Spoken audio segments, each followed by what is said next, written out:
干什么？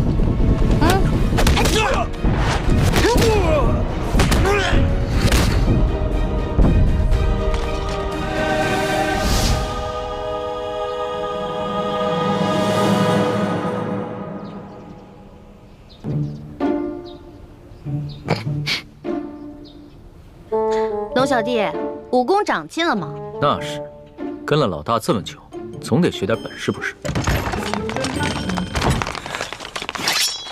干什么？你们干什么？我们家大人奉旨前来山西查案，还不赶紧让你们巡抚大人出来迎接？你们真是钦差大人？圣旨在此，还有假吗？哇，一道圣旨这么威风啊！老大，这个代表着至高无上的皇权。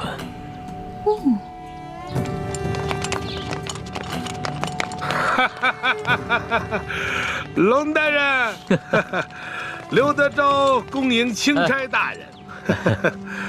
早就听说龙大人到了舒大人的府上，本该前去拜会，只是公务繁忙，实在是走不开呀。早有耳闻啊，这山西旱情严重，刘大人一边忙着赈灾，一边忙着缉捕盗匪，确实是忙得很呐。龙大人此次来奉旨调查舒大人遇刺一案，不知办得怎么样了？今日龙大人来，可是想让本府助你一臂之力？确实是需要巡抚大人相助之处啊。本府定当全力配合。哎，不过龙大人，你也看到了，本府现在正在审理一起盗匪之案。不如这样，龙大人先暂时去我的后堂歇息，待本府办完此案之后，再到后堂听龙大人通报舒总兵遇刺一案的案情如何？刘大人，这3天前夜里发生的重大盗匪案，没想到今日就抓到了匪徒，刘大人的办案效率实在是让我钦佩。刘大人，不知本钦差是否可以在此旁观刘大人审案呢？龙大人呐，你不过是奉旨来查办舒总兵遇刺一案的，这盗匪之案呢，与舒案呐，没有任何之相关联。哎呀，若是要旁听的话，不太合适吧？刘大人，本钦差只是旁观而已，绝不干扰刘大人办案。再说了，等本钦差回了宫以后啊，这皇上问起在山西的见闻，我也好将刘大人的这高效办案的美名上达天听啊！哎呀，龙大人若是执意要旁听的话，那就堂上请。哎，请，请。刘大人，这3个就是劫银劫粮的盗匪吗？不错，现下人证物证俱在，可是他们抵死不招。大人，老朽实属冤枉啊！大人，刘大人，不知有何人证物证，可否给本钦差瞧瞧？龙大人，你可是奉旨前来查办舒总兵遇刺一案，好像这个案子与你的案子没有任何关系吧？你只静静的旁观就好了。这具体的案情，本府无可奉告。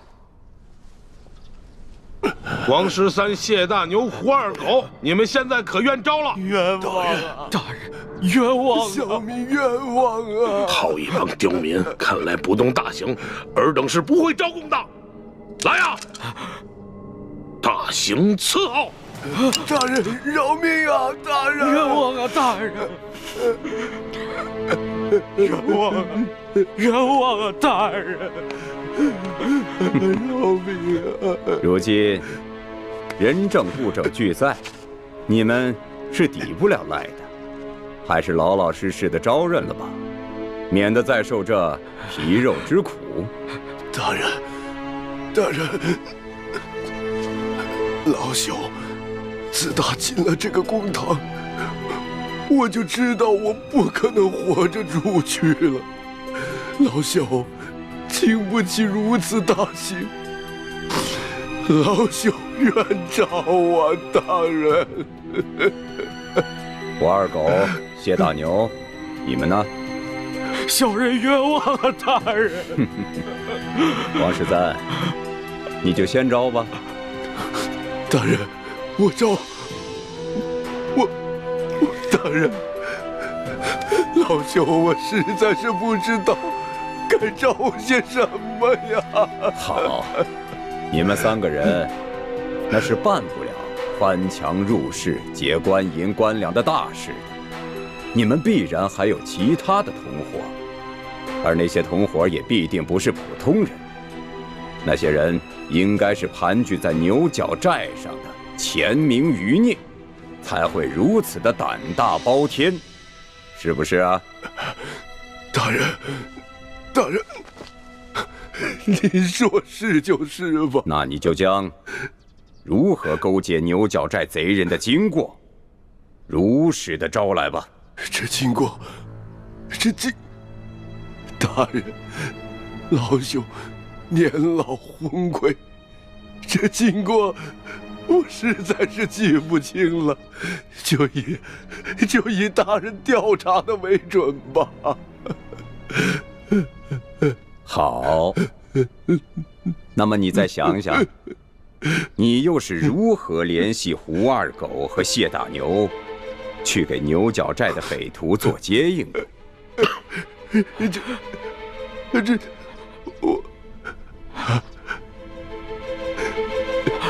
这位老伯，你我素不相识，你要认罪是你的事，可不能胡乱拍咬我们呢。前日我家娘子刚刚流产，还等着我回去照顾她呢。这位老伯伯，我家里还有瞎了眼的老娘等我回去照顾，这盗抢官粮官银，可是死罪啊！大人，大人，老朽无儿无女无家产，我死不足惜。可是我与这2位小兄弟素不相识，你要让我胡乱指证，小老儿我心里实在是不安呐。看样子你还是没想明白呀。来人呐，在，让他清醒清醒。大人，大人，老朽冤诏，冤诏啊！大人，这案情经过，您比老朽更清楚，就请你们代老朽写下供词，让老朽画押便是啊。这就对了。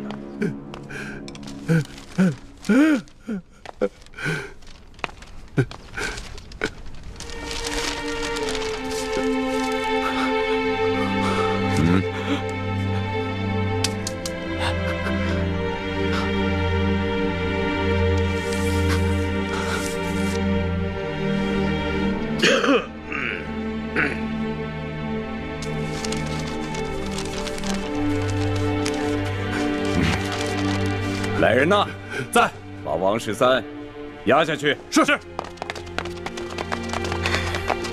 大老爷，走。你们官逼民反呐！对啊，皇上不是给您下了一道密旨吗？让您调查舒总兵一案之时，顺便督查一下山西赈灾情况以及地方官员官风吗？哎呀，龙大人啊，实在没有想到啊，龙大人身上还有皇上的密旨啊！不知皇上的密旨现在何处啊？可否让本府看一看？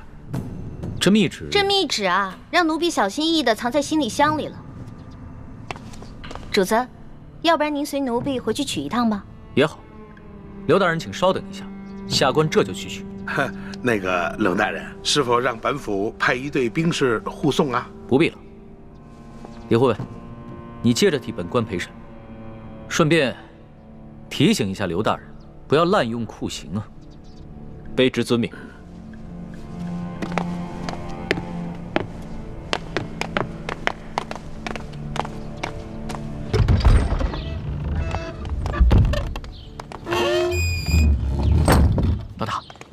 现在怎么办？如果咱们拿不出密旨的话，刘德昭一定会说我们假传圣旨，到时候必定跟我们翻脸，那3个人就死定了。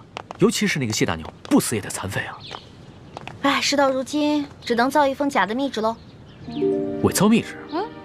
这个刘德昭身为山西巡抚，又加兵部侍郎衔，乃2品大员。即使他不知道你长什么样，你的字他总归认识吧？老大，你疯了吧？这是我首次微服私访，毫无经验，我没有带上玉玺，也没有带上书写圣旨的龙文黄卷啊。万事都有变通的嘛，龙小弟。这个密旨肯定不能正式的写在龙文黄卷上啊。我们把宫里御用的花笺，加上你的御笔亲书，还有玉玺印鉴拿出来给他看，肯定能唬住他了。不是，可问题就在于没有玉玺啊。我可以帮你搞定啊，我照着你圣旨上的玺印刻一个不就得了？你还会刻章？那当然了，老大我18般武艺样样精通，医药赌蛊、机关杂耍、金石篆刻都不在话下。走吧。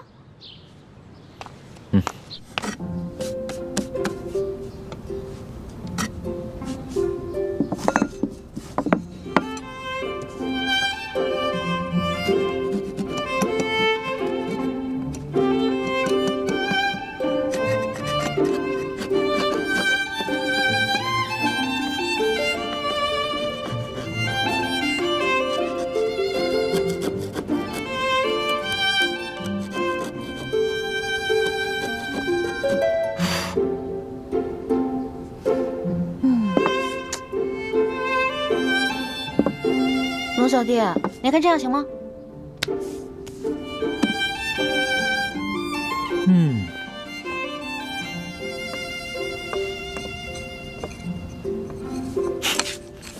老大，你这个篆刻的功夫果然和你的武功一样，不能深究啊。刘德昭只要仔细一看，就能看出其中的破绽了。切，问题在于他不可能仔细看。你那道圣旨是真的，他已经仔细看过了，怎么可能怀疑这个是假的呢？那我们只能碰碰运气了。刘德昭只要一看到这个密旨上的内容全部都戳中了他的软肋，必定就会心下大乱，不会仔细查看最后的印鉴了。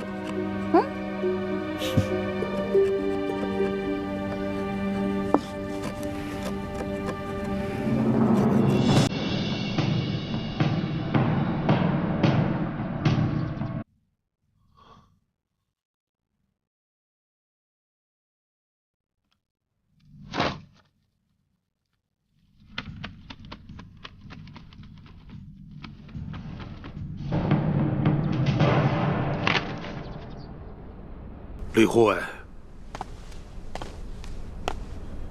不知你家大人和令妹何时会回来呀？我家大人回去以后还需要沐浴更衣，就麻烦刘大人和诸位大人再等等。要不先把这谢大牛押下去，等我家大人回来了再审。来啊，在。将这谢大牛先押下去。是。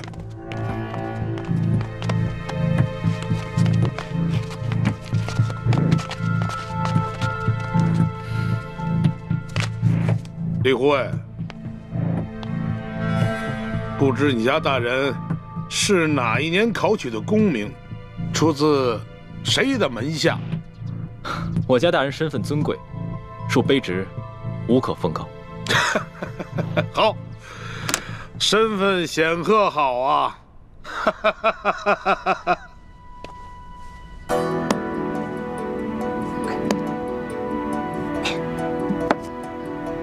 哇，大功告成！龙小弟，怎么奖赏我啊？奖赏？伪造官印已是杀头的大罪，这伪造玉玺是要诛九族的。龙小弟，什么意思啊？过河拆桥？我可是奉旨造假。我跟你开玩笑的。论到杀头的大罪这几天我龙三犯的可不比你少。只不过老大，我真的很好奇，你到底是从什么地方来的？为什么会有这么多特殊的技能？我就是一个江湖混混啊，江湖小混混，自然要学得多一点，不然怎么混得开啊？对吧？相比于刘德昭啊，你更是让我大开眼界。亏你技艺不精，这个玉玺呢，你伪造的不能到以假乱真的地步，要不然的话，那可真就天下大乱了。龙小弟，我是不是做了什么忌讳的事儿啊？从此在你心里就记了我一笔了？没事儿，这要是别人呢，伪造玉玺，不管出于什么原因，我都不会轻饶了他。但是你嘛，我知道，你虽然天性顽劣，但是你一定不会做出什么让我不可原谅之事。虽然你嘴上这么说，但是我知道，在你心里已经对我有防备了。早知道我就不出这个馊主意了，另外想办法救那3个百姓啊。反正呢，我已经打定了主意，这次回宫以后，就一辈子把你拴在我身边，这样的话，你就不会犯下什么连我都保不住你的重罪了。我才不要在那个像金笼子一样的紫禁城里坐牢呢。君无戏言，记住我刚才说的话。可是你现在已经不是皇上啦，你是我的龙小弟啊。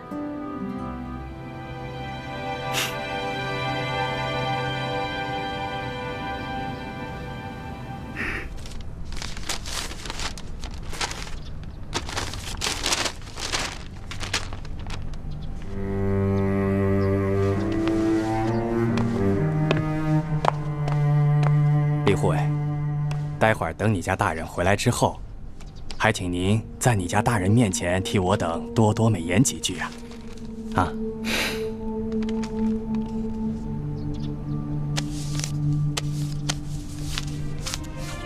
好说，好说。多谢。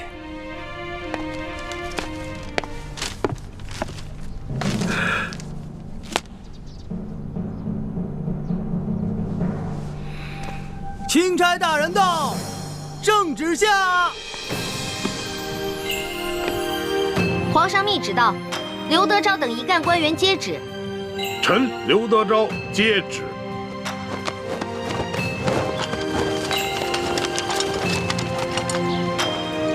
奉天承运，皇帝诏曰：着龙3为钦差大臣，在查办舒总兵遇刺案之时，监督查访山西赈灾之详情，以及地方官员之官风政绩，如实禀报，不得有误。吾皇万岁万岁万万岁！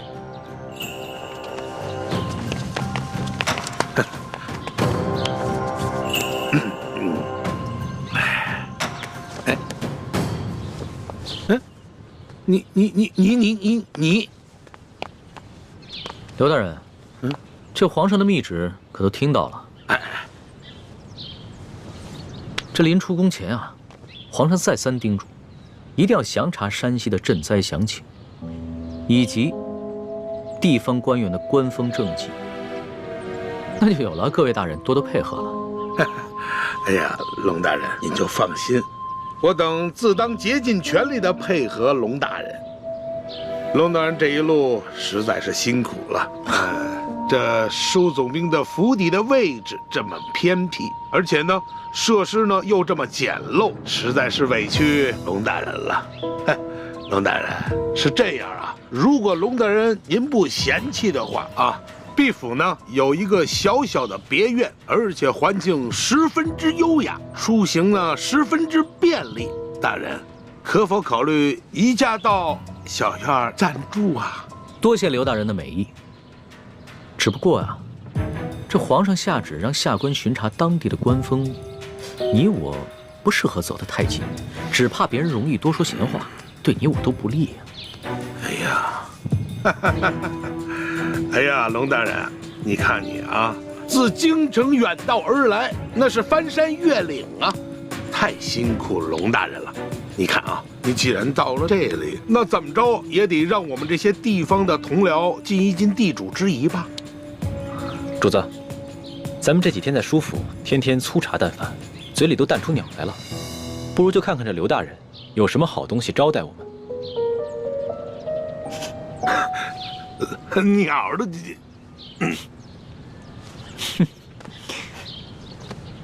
行，那就多谢刘大人了。